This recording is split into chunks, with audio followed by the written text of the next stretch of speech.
ನಮಸ್ತೆ ಎಲ್ರಿಗೂ. ಬಿಸಿ ಬಿಸಿಯಾದ ಅನ್ನಕ್ಕೆ ರುಚಿ ರುಚಿಯಾದ ರಸಂ.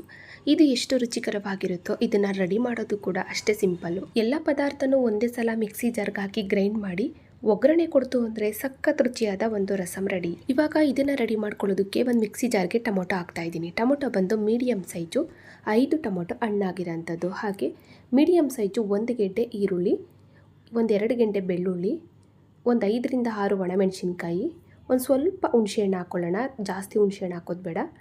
ಹಾಗೆ 1 ಸ್ಪೂನ್ ಆಗೋಷ್ಟು ಪೂರ್ತಿಯಾಗಿ ಜೀರಿಗೆನ ಹಾಕೋಬೇಕು. ಹಾಗೆ 1 ಸ್ಪೂನ್ ಆಗೋಷ್ಟು ಕಾಳು ಮೆಣಸನ್ನ ಹಾಕ್ಕೊಂಡು ಸ್ವಲ್ಪ ಇದಕ್ಕೆ ಕೊತ್ತಂಬರಿ ಸೊಪ್ಪು ಹಾಗೆ ಸ್ವಲ್ಪ ಕರಿಬೇವಿನ ಸೊಪ್ಪನ್ನು ಕೂಡ ಹಾಕಿ ರುಬ್ಬೋದಕ್ಕೆ ಎಷ್ಟು ನೀರು ಬೇಕೋ ಅಷ್ಟು ನೀರನ್ನು ಹಾಕ್ಕೊಂಡು ನೋಡಿ ಈ ಥರ ನಾವು ಗ್ರೈಂಡ್ ಮಾಡ್ಕೋಬೇಕು. ತುಂಬ ನುಣ್ಣಗೂ ಬೇಡ, ತುಂಬ ತರಿಯಾಗೂ ಬೇಡ. ಈ ರೀತಿ ಒಂದು ಮಸಾಲೆನ ಗ್ರೈಂಡ್ ಮಾಡಿಕೊಂಡು ಇವಾಗ ಒಗ್ಗರಣೆ ಮಾಡ್ಕೊಳ್ಳೋದಕ್ಕೆ ಒಂದು ಪಾತ್ರೆಗೆ ಸ್ವಲ್ಪ ಎಣ್ಣೆ, ಸಾಸಿವೆ, ಜಜ್ಜಿರ ಅಂತ ಬೆಳ್ಳುಳ್ಳಿ, ಒಂದು 4 ತುಂಡು ಒಣಗಿದ ಮೆಣಸಿನ್ಕಾಯಿ, ಸ್ವಲ್ಪ ಕರಿಬೇವು ಹಾಗೆ 1 ಚಿಟಿಕೆ ಇಂಗು ಹಾಕಿ ಚೆನ್ನಾಗಿ ಮಿಕ್ಸ್ ಮಾಡಿಕೊಂಡು ಇವಾಗ ಇದಕ್ಕೆ ಗ್ರೈಂಡ್ ಮಾಡಿದಂಥ ಖಾರ ಹಾಕೋಣ.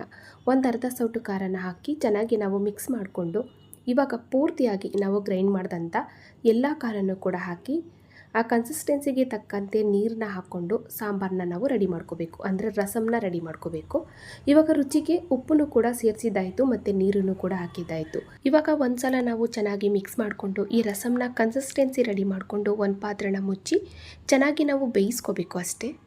ಇವಾಗ ನೋಡಿ ನಾನು ಕೂಡ ಚೆನ್ನಾಗಿ ಬೇಯಿಸ್ಕೊಂಡು ಕ್ಯಾಪ್ ಓಪನ್ ಮಾಡಿ ತೋರಿಸ್ತಾ ಇದ್ದೀನಿ. ಇಷ್ಟೇ, ಇದು ಫೈನಲಿ ರಸಮ್ ಅಂತೂ ರೆಡಿ ಆಯಿತು.